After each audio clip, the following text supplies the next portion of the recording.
राम राम दोस्तों, जय बाबा नीम करोली महाराज जी की। आशा है कि आपके घर परिवार पे भी बाबा नीम करोली जी का अपार कृपा होगी। आपके घर परिवार में सभी कुशल मंगल हो।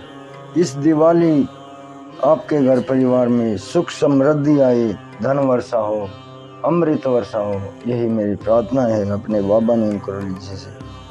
सभी देवी देवताओं से यही प्रार्थना है कि आपके घर भंडार भरे, आपके घर धन वर्षा हो।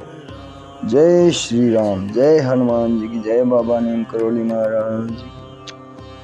दोस्तों, आज मैं आपको श्रीमद् वाल्मीकि रामायण अरण्य कांड का 20वां सर्ग सुनाऊंगा। ये सर्ग का नाम है श्री राम द्वारा खर के द्वारा भेजे गए 14 राक्षसों का वध। तो इसे पूरा सुने मेरे भाई, श्री राम जी की महिमा पूरी सुने और पूरा धर्म लाभ उठाए। आपके ऊपर बाबा नीम करोली जी की भी अपार कृपा होगी, यही मेरी प्रार्थना है बाबा जी से, क्योंकि वे हनुमत स्वरूप है, उनकी ही ये महिमा है श्री राम जी की, हनुमान जी की। जय हनुमान, जय श्री राम।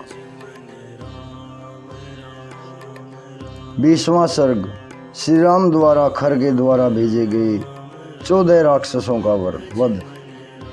तदनंतर भयानक राक्षसी शूर्पणखा श्री रामचंद्र जी के आश्रम पर आई। उसने सीता सहित उन दोनों भाइयों का उन राक्षसों को परिचय दिया। राक्षसों ने देखा महाबली श्री राम सीता के साथ पर्णशाला में बैठे हैं और लक्ष्मण भी उनकी सेवा में उपस्थित है। इधर श्रीमान रघुनाथ जी ने शूर्पणखा तथा उसके साथ आए हुए उन राक्षसों को देखा। देखकर वे उद्दीप्त तेज वाले अपने भाई लक्ष्मण से इस प्रकार बोले, लक्ष्मण, तुम थोड़ी देर तक सीता के पास खड़े हो जाओ। मैं इस राक्षसी के सहायक बनकर पीछे पीछे आए हुए इन निशाचरों का यहाँ अभी वध कर डालूंगा। अपने स्वरूप को समझने वाले श्री रामचंद्र जी की यह बात सुनकर लक्ष्मण ने इसकी बुरी बुरी सराहना करते हुए तथास्तु कहकर उनकी आज्ञा शिरोधार्य की।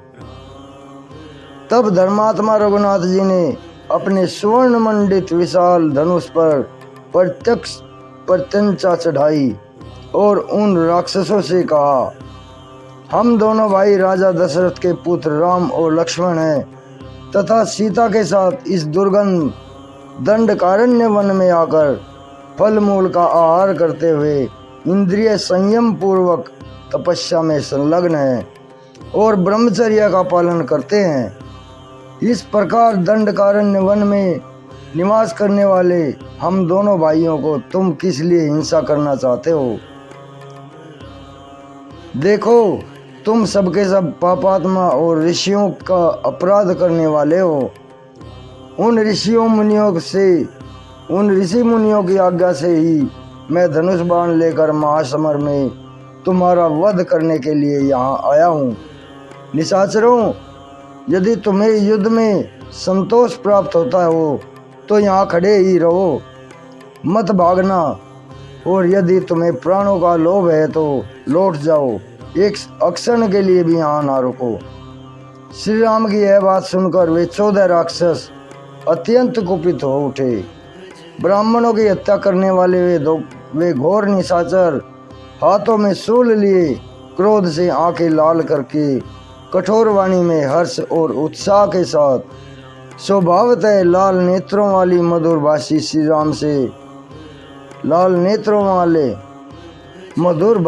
राम से जिनका पराक्रम वे देख चुके थे, यूं बोले,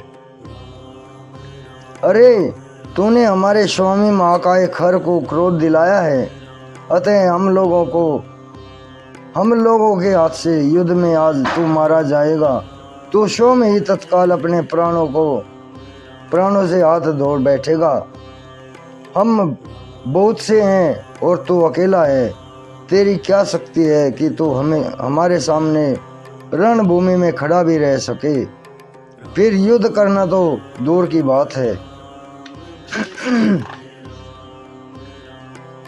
हमारी भुजाओं द्वारा छोड़े गए इन परिधों, शूलों और पट्टिकाओं की मार खाकर तो अपने हाथ में दबाए हुए इस धनुष को बल पराक्रम के अभिमान तथा अपने प्राणों की भी एक साथ ही त्याग देगा।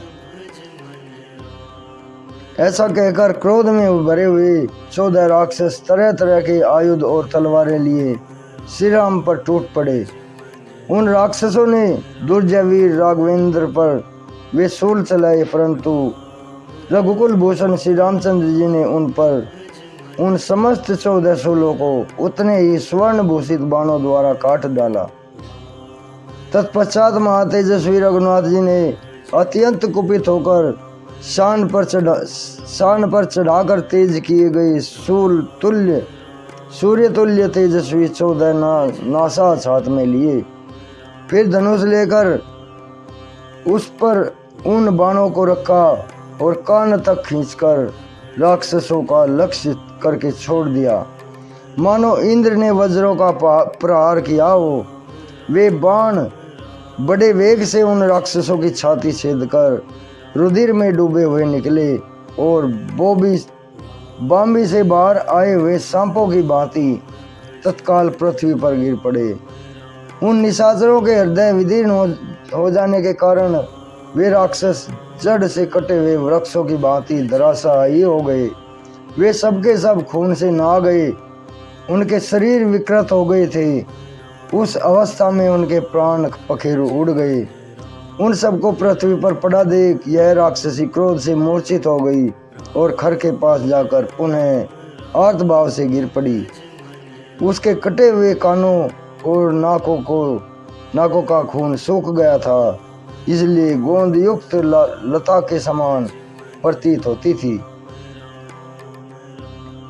भाई के निकट शोक से पीड़ित हुई शूर्पणखा बड़े जोर से आर्तनाद करके फूट फूट कर रोने लगी और आंसू बहाने लगी। उस समय उसके मन में उसके मुख की कांति फीकी पड़ गई थी।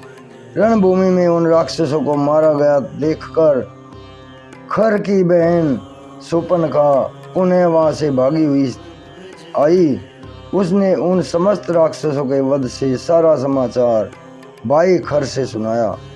इस प्रकार श्री वाल्मीकि निर्मित आर्ष रामायण आदि काव्य के अरण्य कांड में 20वां सर्ग पूर्ण हुआ। जय श्री राम, जय हनुमान जी, जय बाबा नीम करोली महाराज।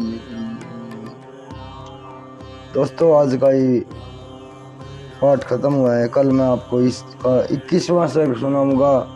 शूर्पणखा का खर के पास आकर उन राक्षसों के वध का समाचार बताना और राम का भय दिखाकर उसे युद्ध के लिए उत्तेजित करना।